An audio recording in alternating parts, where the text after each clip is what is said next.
automobile. Actually, Congress passed a law July 8th of this year that nobody in the United States needs a driver license unless they're dealing in commerce. Have you all been informed of that? I missed that one. Well, of course, because you guys are revenuers for a foreign corporation running under statutes and codes. None of you have ever studied the law.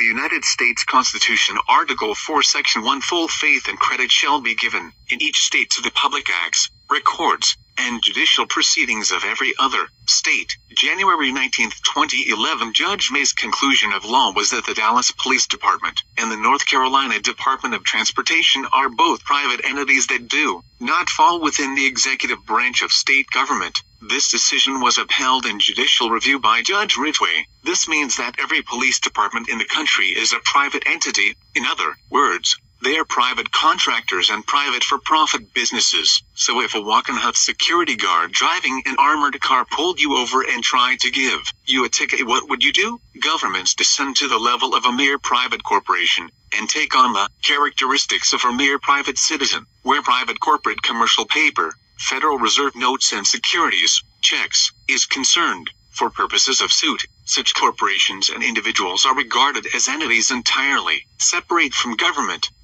Clearfield Trust Company v. United States 308. Hi, I'm Kevin Roach. I'm a professor here at CSC.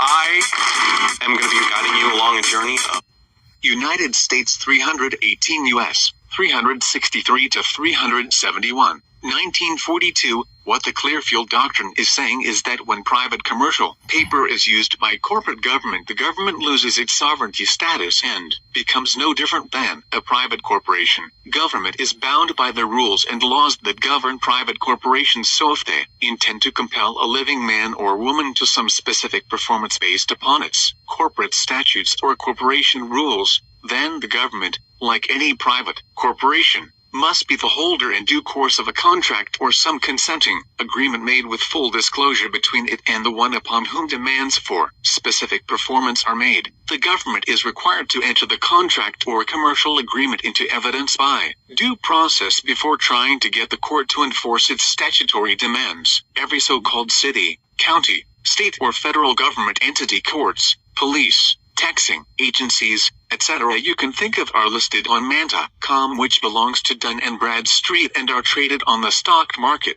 Real governments do not trade on the stock market. Governments are supposed to provide public services. Okay? So just admit that you don't have authority over me, hand me my passport, and say I'm sorry for impeding your travel. What do I need to give you to get you out of your vehicle? Nothing. You ain't getting me out of this private automobile. Okay. Why would I? I haven't committed a crime. I'm giving you a lawful option as a peace officer to step out of your vehicle. You're doing what now?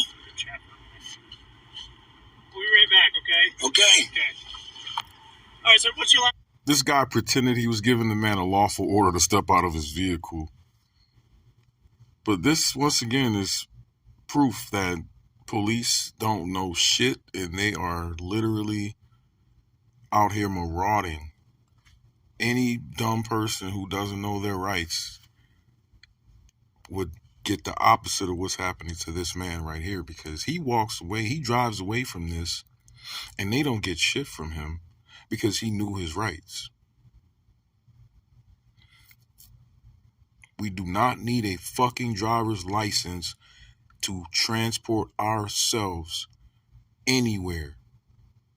If you're not a hired individual to transport cargo or people, you do not need a driver's license. Police are gang stalkers, period.